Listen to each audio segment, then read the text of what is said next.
Assalamualaikum warahmatullahi wabarakatuh. Segala puji hanya milik Allah yang maha pengasih dan penyayang kepada semua makhluknya, yang selalu memberikan pesan cinta dalam setiap kehidupan, dalam setiap suka dan duka. Sobat Rumi yang dirahmati Allah, dalam setiap hembusan waktu yang berjalan tanpa henti, kehidupan tidak pernah benar-benar diam. Ia selalu bergerak, membawa peristiwa demi peristiwa, mempertemukan dan memisahkan, memberi dan mengambil, mengangkat lalu merendahkan. Namun di balik semua itu, ada sesuatu yang sering terlewatkan, bahwa setiap kejadian bukan sekadar kejadian. Ia adalah pesan, ia adalah bahasa halus yang disampaikan oleh Allah kepada hati yang mau memahami. Seringkali manusia melihat hidup hanya dari permukaannya saja. Ketika sesuatu terasa menyenangkan, dianggap sebagai keberuntungan. Ketika sesuatu terasa menyakitkan, dianggap sebagai musibah. Padahal, tidak ada satu pun yang terjadi tanpa makna. Tidak ada satu pun yang hadir tanpa tujuan. Bahkan hal-hal kecil yang tampak sepele sekalipun, sesungguhnya sedang membawa pelajaran yang dalam. Hanya saja hati belum cukup tenang untuk menangkapnya. Kehidupan ini seperti sebuah perjalanan panjang yang dipenuhi tanda-tanda.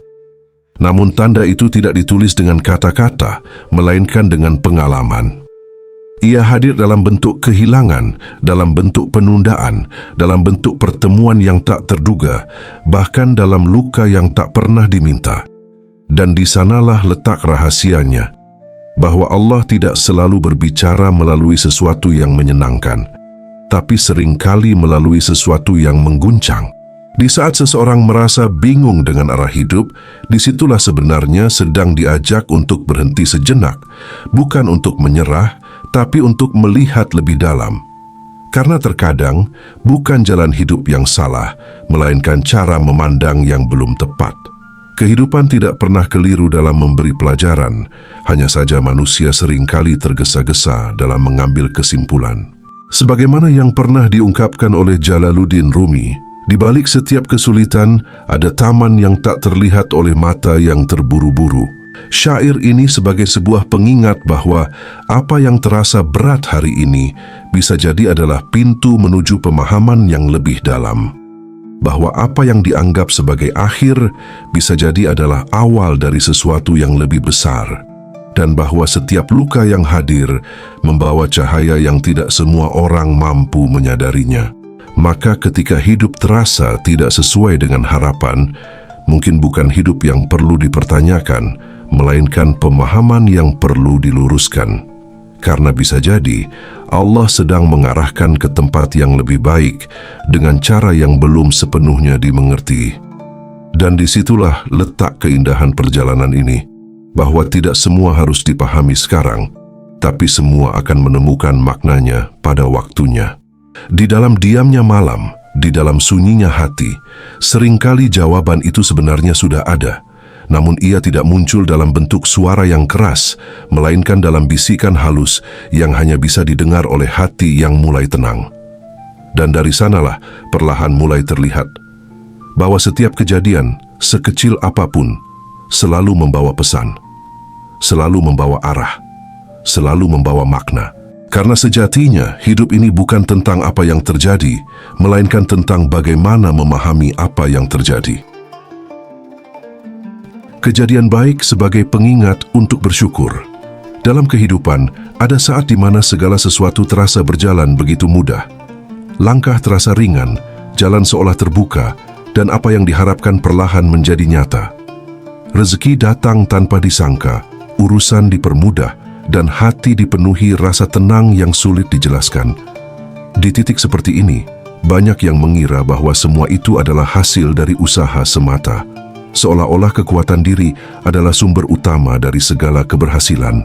Padahal di balik kelapangan itu tersembunyi satu pesan yang sangat dalam, bahwa setiap kemudahan adalah panggilan untuk kembali mengingat bahwa ada Allah yang mengatur segalanya, mengingat bahwa tidak ada satu pun yang terjadi di luar kehendaknya, dan mengingat bahwa apa yang dimiliki hari ini pada hakikatnya bukan milik yang abadi. Seringkali, justru dalam keadaan lapang, manusia paling mudah lupa. Lupa untuk bersyukur, lupa untuk merendah, bahkan lupa dari mana semua ini berasal. Hati menjadi sibuk menikmati, namun perlahan kehilangan kepekaan. Tanpa disadari, rasa cukup berubah menjadi rasa memiliki. Dan dari situlah awal dari jarak antara hati dengan sumber segala nikmat. Padahal, kejadian-kejadian baik bukan hanya untuk dinikmati, tapi untuk dipahami. Ia bukan sekadar hadiah, melainkan ujian dalam bentuk yang lebih halus. Ujian tentang bagaimana menyikapi kelapangan. Apakah akan semakin dekat kepada Allah atau justru semakin tenggelam dalam kelalaian? Ada satu hal yang sering tidak disadari, bahwa tidak semua orang diberi kelapangan di waktu yang sama. Tidak semua diberi kemudahan di titik yang sama. Maka ketika kemudahan itu datang, sesungguhnya itu adalah kepercayaan. Sebuah amanah yang dititipkan untuk melihat sejauh mana hati mampu tetap rendah di saat berada di atas. Sebagaimana yang pernah diungkapkan oleh Jalaluddin Rumi. Ketika hidup terasa manis, jangan lupa siapa yang menuangkan madu itu ke dalam harimu.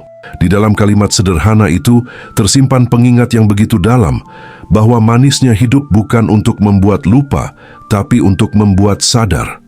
Sadar bahwa setiap nikmat memiliki sumber, sadar bahwa setiap kebahagiaan memiliki pemberi, dan sadar bahwa tanpa izinnya tidak ada satupun yang bisa dimiliki.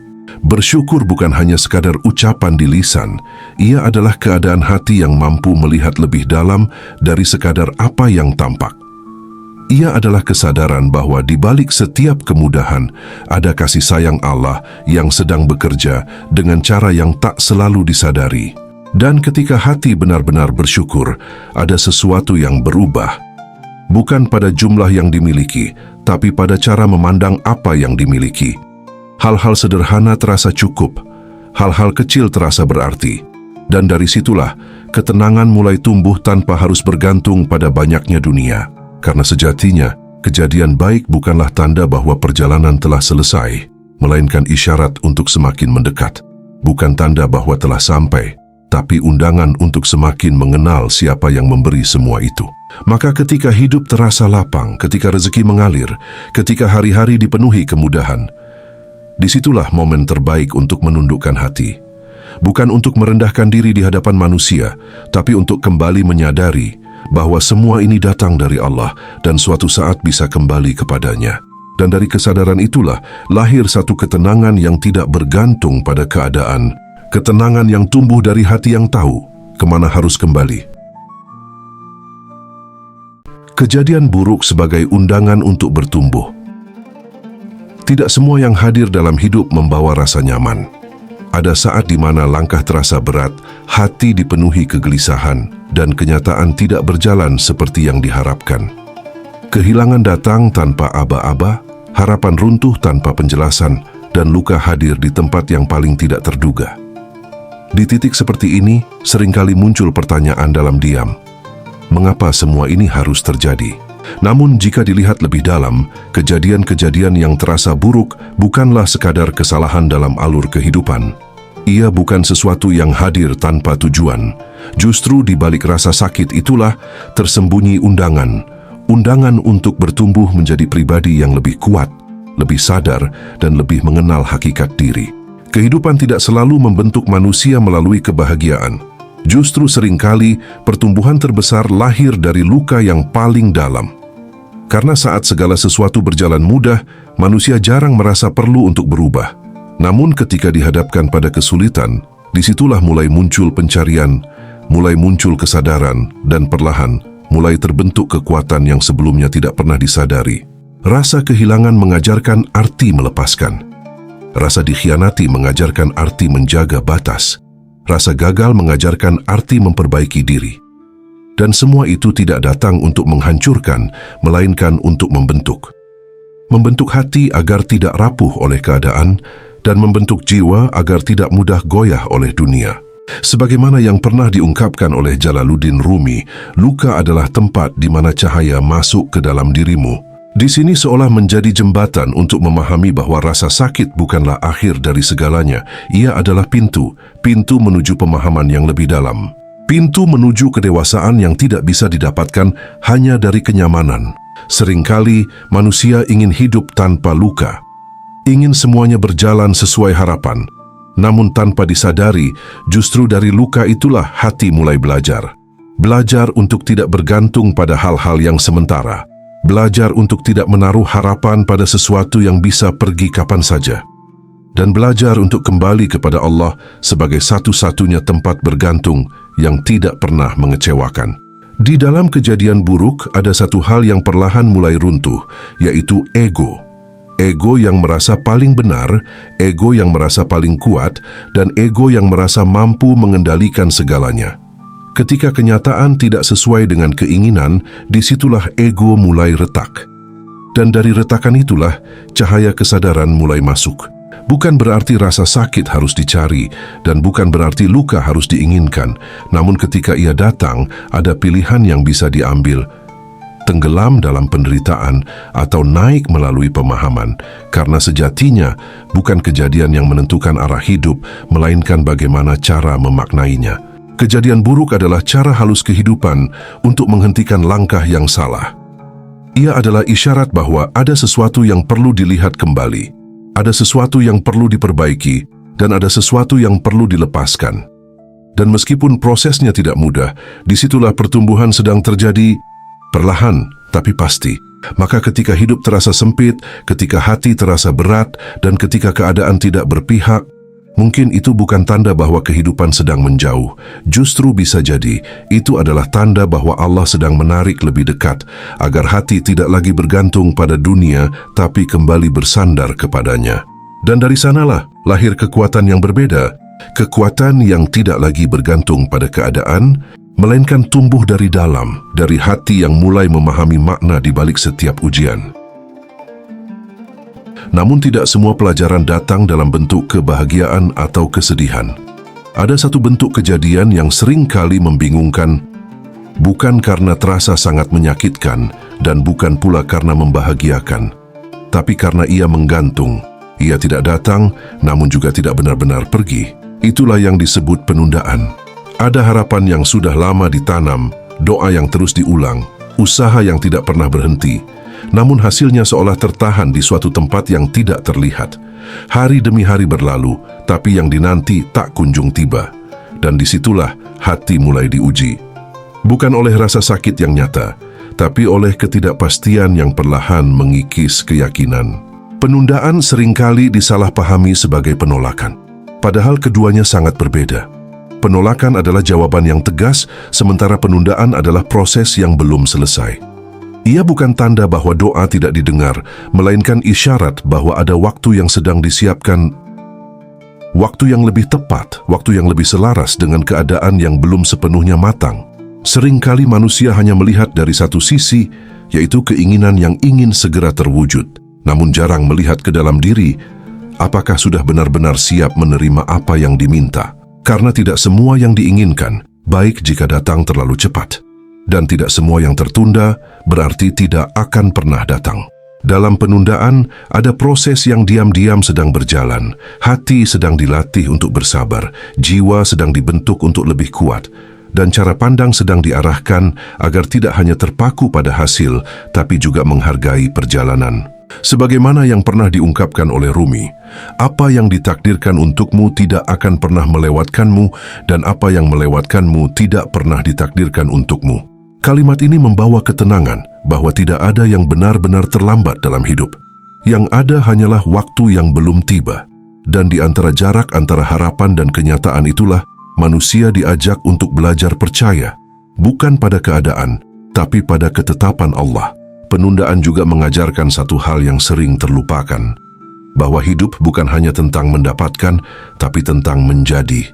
Menjadi lebih sabar, lebih ikhlas, lebih siap. Karena bisa jadi, yang sedang dipersiapkan bukan hanya apa yang diminta, tapi siapa yang akan menerimanya. Ada banyak hal yang, jika diberikan lebih cepat, justru bisa merusak. Bukan karena hal itu buruk, tapi karena diri belum cukup kuat untuk menjaganya. Dan disitulah kasih sayang Allah bekerja dengan cara yang tidak selalu dipahami, menahan, bukan untuk menyulitkan, tapi untuk melindungi. Maka ketika sesuatu terasa lama datangnya, ketika doa seolah menggantung di langit tanpa jawaban, mungkin itu bukan karena diabaikan, tapi karena sedang disusun dengan waktu yang paling tepat, dengan keadaan yang paling siap, dan dengan cara yang mungkin jauh lebih baik dari apa yang dibayangkan. Penundaan bukanlah kehampaan, ia adalah ruang. Ruang untuk bertumbuh, ruang untuk memperbaiki, dan ruang untuk belajar percaya tanpa harus melihat bukti terlebih dahulu. Dan dari sanalah lahir satu kekuatan yang lebih dalam, kekuatan untuk tetap melangkah, meskipun belum tahu kapan akan sampai. Dan ada juga satu bentuk kejadian yang paling dalam, bukan sekadar kesedihan, bukan sekadar penundaan, tapi sebuah perpisahan yang nyata. Sesuatu yang pernah ada, kini tiada. Seseorang yang pernah dekat, kini menjauh. Inilah kehilangan, sebuah pengalaman yang tidak pernah benar-benar mudah untuk dijalani. Kehilangan sering datang tanpa aba-aba. Ia memotong kebiasaan, meruntuhkan harapan, dan meninggalkan ruang kosong yang tidak mudah diisi. Di dalamnya ada rasa hampa yang sulit dijelaskan, seolah sebagian dari diri ikut pergi bersama apa yang hilang. Dan di titik ini, banyak hati yang bertanya, mengapa sesuatu yang begitu berarti harus diambil kembali? Namun jika dilihat lebih dalam, kehilangan bukan hanya tentang apa yang pergi, tapi tentang apa yang sedang dikembalikan, karena sejatinya tidak ada yang benar-benar dimiliki di dunia ini. Semua yang hadir hanyalah titipan. Datang dengan izin Allah dan akan kembali pada waktu yang telah ditentukan. Manusia seringkali merasa bahwa apa yang ada dalam genggaman adalah miliknya sepenuhnya. Hingga akhirnya ketika itu diambil, barulah terasa betapa rapuhnya rasa memiliki tersebut. Dan disitulah kehilangan menjalankan perannya, mengembalikan hati pada satu kesadaran yang paling hakiki, bahwa semua berasal dari Allah dan akan kembali kepadanya. Rumi mengungkapkan dalam syairnya, ketika sesuatu yang kau cintai diambil darimu, jangan melihat siapa yang mengambilnya, tapi lihat kepada siapa ia kembali. Di dalam kalimat ini tersimpan kedalaman makna yang luar biasa, bahwa kehilangan bukanlah perampasan, melainkan pengembalian. Bukan tentang dijauhkan, tapi tentang dikembalikan ke tempat asalnya. Dan ketika hati mulai memahami ini, perlahan rasa sakit itu berubah. Bukan hilang sepenuhnya, tapi menjadi lebih tenang, lebih lapang. Kehilangan mengajarkan tentang melepaskan. Bukan melepaskan karena tidak peduli, tapi melepaskan karena sadar bahwa menggenggam terlalu erat tidak akan membuat sesuatu tetap tinggal. Justru dengan melepaskan, hati belajar untuk tidak bergantung pada yang sementara dan mulai mencari yang abadi. Dalam kehilangan ada proses pemurnian. Hati yang sebelumnya bergantung pada dunia, perlahan diarahkan untuk kembali bergantung hanya kepada Allah. Harapan yang sebelumnya diletakkan pada manusia, perlahan dipindahkan kepada zat yang tidak pernah pergi. Dan dari sanalah lahir kekuatan yang lebih dalam, kekuatan yang tidak lagi mudah runtuh oleh perpisahan. Bukan berarti kehilangan harus diterima tanpa rasa. Rasa sedih tetaplah ada. Air mata tetaplah jatuh. Namun di balik semua itu ada satu pemahaman yang perlahan tumbuh, bahwa apapun yang pergi tidak pernah benar-benar sia-sia. Ia meninggalkan pelajaran, meninggalkan jejak, dan meninggalkan kedewasaan yang tidak bisa dibeli dengan apapun. Maka ketika kehilangan datang, ketika sesuatu yang berharga harus dilepaskan, mungkin itu bukan akhir dari segalanya. Justru bisa jadi itu adalah awal dari perjalanan yang lebih dalam, perjalanan untuk mengenal hakikat hidup yang sesungguhnya, bahwa tidak ada yang benar-benar bisa dimiliki, dan tidak ada tempat kembali yang paling tenang selain kepada Allah. Pada akhirnya, setiap kejadian dalam hidup, baik yang terasa indah, yang menyakitkan, yang tertunda, hingga yang harus dilepaskan, semuanya bukanlah kebetulan. Semuanya membawa pesan, semuanya mengandung hikmah, dan semuanya tanpa terkecuali sedang mengarahkan hati untuk kembali memahami satu hal yang sering terlupakan, bahwa hidup ini bukan tentang mengendalikan, tapi tentang menyadari. Kejadian baik mengajarkan untuk bersyukur agar hati tidak lupa. Kejadian buruk mengajarkan untuk bertumbuh agar jiwa tidak rapuh. Penundaan mengajarkan untuk bersabar agar iman tidak goyah. Dan kehilangan mengajarkan untuk melepaskan agar hati kembali pada hakikatnya. Jika semua ini mulai dipahami, maka hidup tidak lagi dilihat sebagai rangkaian masalah, melainkan sebagai perjalanan penuh makna. Tidak lagi dipenuhi keluhan, tapi perlahan dipenuhi kesadaran. Dan dari sanalah muncul ketenangan yang tidak bergantung pada keadaan, karena hati telah menemukan arah untuk kembali. Rumi menulis, "Apa yang kau cari sebenarnya sedang mencari dirimu." Kalimat ini menjadi penutup yang mengingatkan bahwa di balik semua pencarian dalam hidup, yang sebenarnya sedang dibentuk adalah diri itu sendiri. Diri yang lebih sadar, lebih tenang, dan lebih dekat kepada Allah. Jika hati mulai memahami bahwa setiap kejadian adalah pesan cinta dari Allah, silahkan tulis di kolom komentar. Aku ikhlas dalam memahami hidup. Semoga setiap langkah yang dijalani, setiap ujian yang dihadapi, dan setiap kehilangan yang dirasakan menjadi jalan untuk semakin dekat kepada Allah. Wassalamualaikum warahmatullahi wabarakatuh.